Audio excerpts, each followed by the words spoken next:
Hello, comrades. This is Agnieszka from Poland. So last summer, women rights movements both in Poland and Turkey staged protests as our governments were preparing to withdraw from the Istanbul Convention. There were plans to strengthen cooperation between Polish and Turkish activists, and things, have changed a lot since then. And I feel really privileged to be able to talk to you about the struggle we're having now in Poland around another fundamental issue, namely abortion rights. So the protests that we have been watching since October are the biggest in the last 30 years. People have been taking to the streets for a few months now. The biggest demonstrations numbered 500,000 protesters. For us, it may be a turning point because the outrage is huge. People are incensed at the decision of the Constitutional Tribunal to impose a nearly total ban on abortion. From now on, abortion will be legal only in 2 cases: when pregnancy is a result of sexual assault, or when a woman's life or health is at risk. The tribunal's decision amounts to torturing of pregnant women who are forced to carry pregnancy to term, even in cases of severe and incurable fetus damage. As a result, becoming pregnant in Poland is almost like Russian roulette. This draconian law was introduced by the back door without any public debate.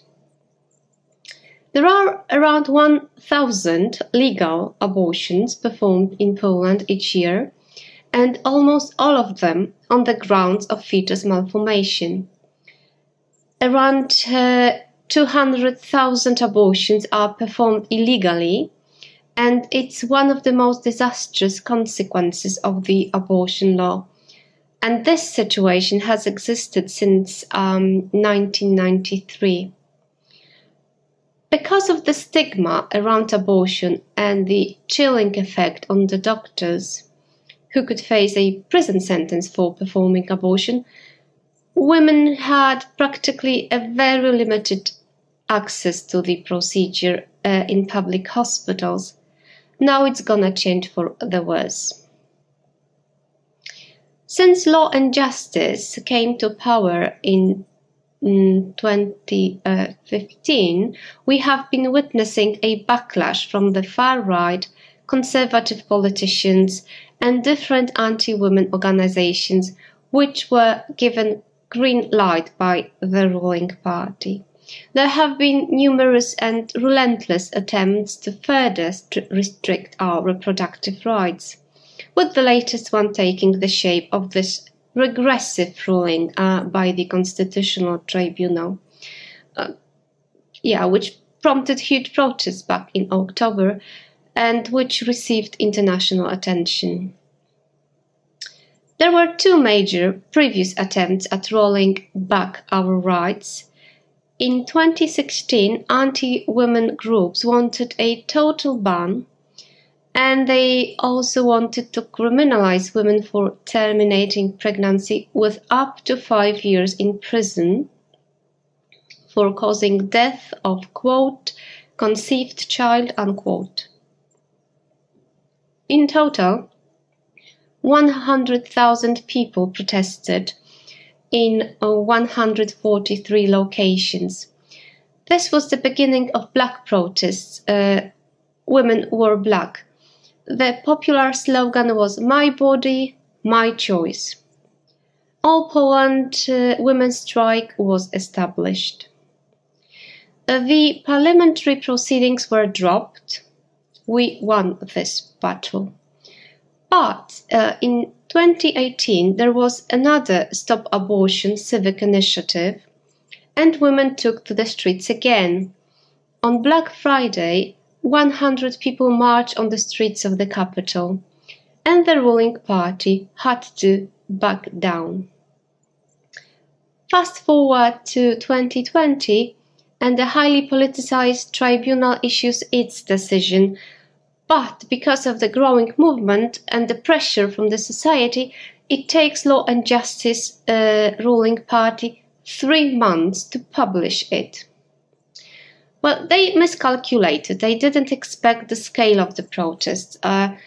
Most probably they had hoped that the record numbers of COVID deaths would be enough to keep people at their homes and off the streets.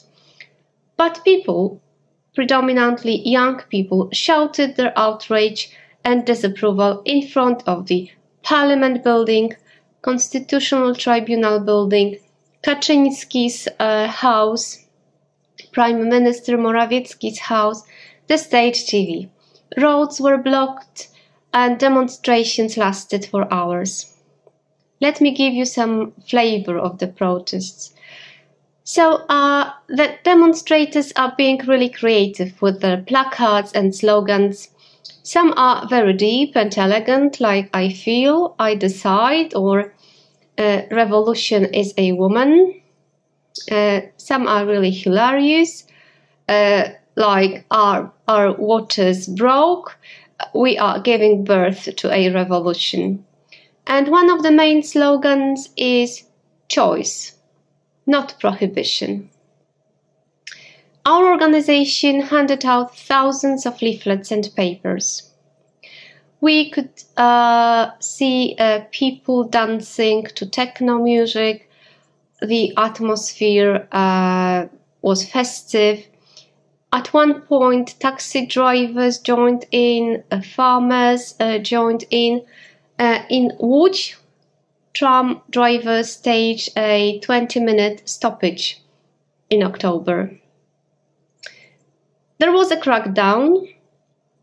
Different sorts of thugs and regular hooligans organized themselves. They formed a fascist militia, National Guard. In mid-November, during the protest, the police started to escalate the conflict each step of the way.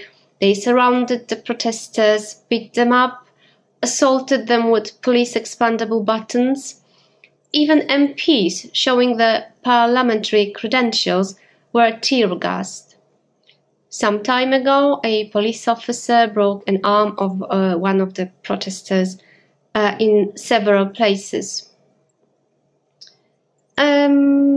On the protest, the number of police officers and vehicles is quite intimidating, but they usually do not manage to stop the crowd. So the protesters, they use alternative routes and get in front of Kaczyński's house.